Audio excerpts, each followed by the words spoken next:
Hey guys, welcome to the Read Aloud for June 9th. Here we go.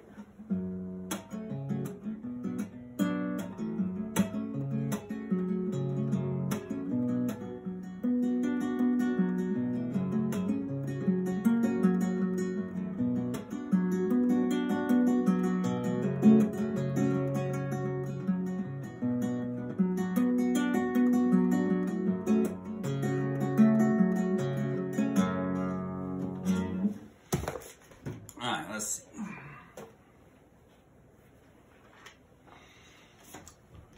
The maze. During the days that followed, our lives fell into a pattern, and the reason for our capture, or for our captivity, gradually became clear. Dr. Schultz was a neurologist.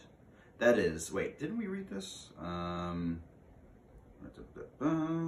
Maybe placed occasional. Alright, we'll do it anyway. He hoped by experimenting on us to find out whether certain injections could help us to learn more and faster. The two younger people working with him, George and Julia, were graduate students in biology. Watch always, he told them, for signs of improvement, faster learning, quicker reaction in Group A as compared to Group B, and both as compared to the control group. My own training began on the day after the first injections. It was George who did it. I suppose Julia and Dr. Schultz were doing the same test on other rats. He took my cage from the shelf and carried it to another room, similar to the first one, but with more equipment in it and no shelves of cages. He placed the cage in a slot against the wall, slid open the end, opened a matching door in the wall, and I was free, or so I thought. The small doorway in the wall led into a short corridor which opened, or seemed to, directly into a green lawn. I could see it clearly, and behind it some bushes, and behind them a street, all outdoors and nothing but air between me and them. Furthermore, I could smell the fresh outdoor breeze blowing in. Were they letting me go? I made a dash toward the open end of the corridor and then jumped back. I could not go on. About 2 feet from my cage, still open behind me, there was something dreadfully wrong with the floor. When I touched my feet to it, a terrible prickling feeling came over my skin. My muscles cramped, my eyes blurred, and I got instantly dizzy.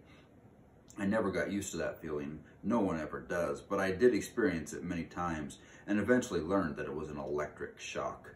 It was not exactly pain, but it was unbearable. Yet I was in a frenzy to reach the open lawn, to run for the bushes, to get away from the cage. I tried again and jumped back again. No use. And then I saw, leading off to the left, another corridor. I had not noticed it at first because I had been so eagerly at the open end of the one I was in. The second one seemed to stop about 5 feet away in a blank wall, yet there was a light there. It must turn a corner. I ran down it cautiously, not trusting the floor. At the end, it turned right, and there was a lawn again, another opening. I got closer that time. Then, just as I thought I was going to make it, another shock.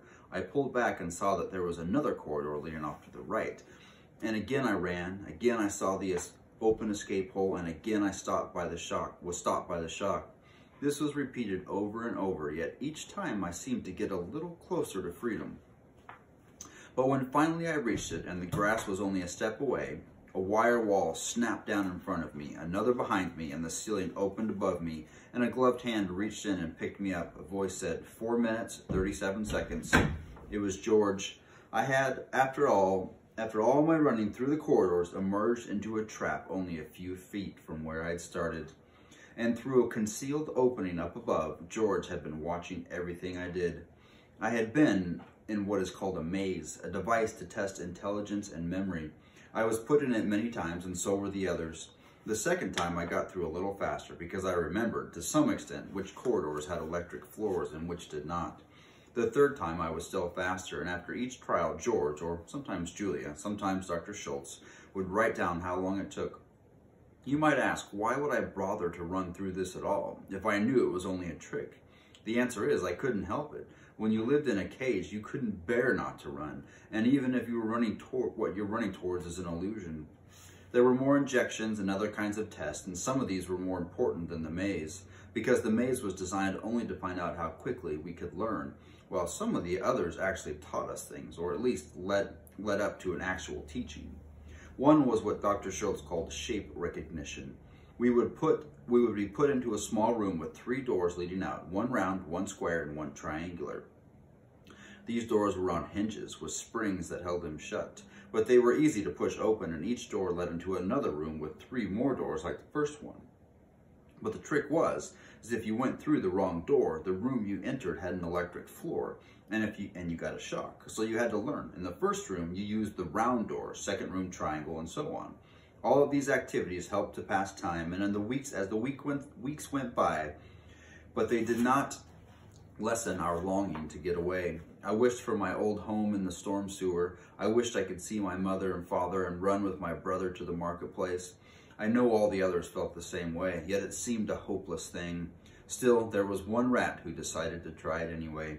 He was a young rat, probably the youngest of all that had been caught, and by chance he was in the cage next to mine. I might mention that, like Jenner and me, he was in the group Dr.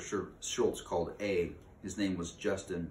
It was late one night when I heard him calling to me, speaking softly around the wooden partitions between our cages.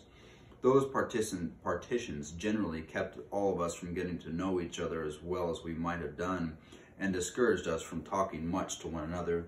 It was quite hard to hear around them, and of course you could never see the one you were talking to. I think Dr. Schultz had purposely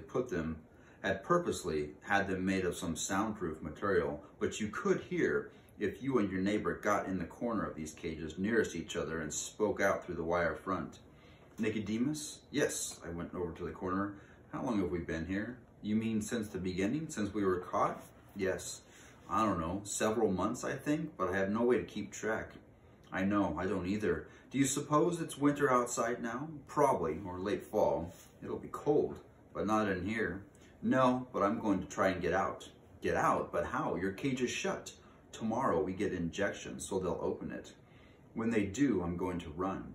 Run where? I don't know. At least I'll get a look around. There might be some way out. What can I lose? You might get hurt. I don't think so. Anyway, they won't hurt me. By they, he meant Dr. Schultz and the other two, he added confidently. All those shots, all the time they've spent were too valuable to them. They'll be careful. The idea had not occurred to me before, but when I thought about it, I decided he was right. Dr. Schultz, Julia, and George have spent most of their working hours with us for months, and they could not afford to let any harm come to us. On the other hand, neither could they afford to allow any of us to escape. Justin made his attempt the next morning, and it did cause a certain amount of excitement, but not at all what we expected. It was Julia who opened Justin's cage with a hypodermic needle in her hand. Justin was out with a mighty leap, hit the floor about 4 feet down with a thump, shook himself, and ran, disappearing from view, heading toward the other end of the room. Julia seemed not at all alarmed. She calmly placed the needle on a shelf, walked to the door of the laboratory, and pushed a button on the wall near it. A red light came on over the door. She picked up a notebook and pencil from a desk near the door and followed Justin out of my sight. A few minutes later, Dr. Schultz and George entered. They opened the door cautiously and closed it behind them. The outer door is shut too, said Dr. Schultz. Where is it? Down here, said Julia, inspecting the air ducts. Really? Which one is it? It's one of the A group, just as you expected, number 9. I'm keeping notes on it. Obviously, the red lights was some kind of warning signal, both outside the door and in, laboratory animal at large. And not only had Dr. Schultz known one of us was out, but he had expected it to happen. A few days sooner than I thought, he was saying, but so much the better. Do you realize? Look, said Julia.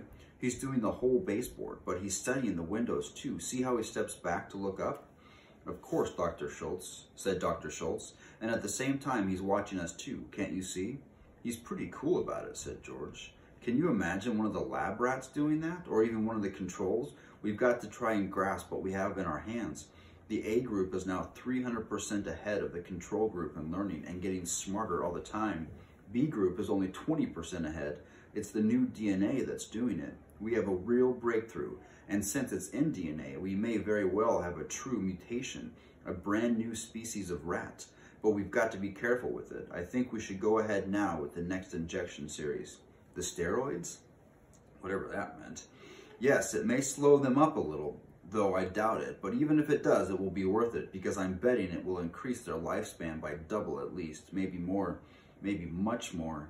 Look, said Julia, A9 has made a discovery. He's found the mice, George said. See how he's studying them?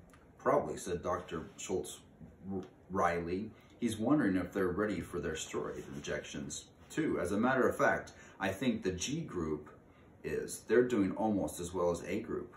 Should I get the net and put him back in? George asked.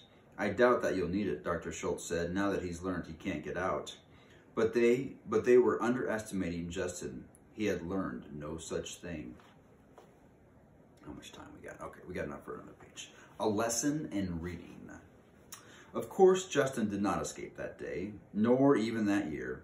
When Julia, put on a glove and went to pick him up, he submitted meekly enough, and in a short time he was back in his cage. Yet he had learned some things. He had, as Julia noticed, examined the air ducts, the opening along the wall through which warm air flowed in winter, cool air in summer. And he had studied the windows. Mainly he had learned that he could occasionally, at least, jump from his cage and wander around without incurring any anger or injury. All of this eventually was important, for it was Justin, along with Jenner, who finally figured out how to get away. I had a part in it too, but all that came later. I won't go into details about the rest of our training, except for one part of it that was the most useful of all. But in general, during the months that followed, two things were happening. First, we were learning more than any rats had ever before, and were becoming more intelligent than any rats had ever been. The second thing could be considered, from some point of view, even more important, and certainly more astonishing than the first. Dr. Schultz, you will recall, had said that the new series of injections might increase our lifespan by double or more. Yet even he was not prepared for what happened. Perhaps it was the odd combination of both types of injections working together. I don't know, and neither did he. But the result was that, as far as he could detect, in the A group, the aging process seemed to stop almost completely. For example, during the years we were in the laboratory, most of the rats in the control group grew old and sickly and finally died. So did those in B group, for though they were getting injections too, their formula was not the same as ours. But among the 20 of us in A group, no one could see any signs that we were growing older at all. Apparently, though we seldom saw them, the same thing was happening with the G group, the mice who were getting the same injections we were. Dr. Schultz was greatly excited about this. The short lifespan has always been a prime limiting factor in education, he told George and Julia. If we can double it and speed up the learning process at the same time, the possibilities are enormous. Double it, even now, years later, years after the injections were stopped, we seem scarcely any older than we were then. Pretty exciting. All right, we'll read more tomorrow.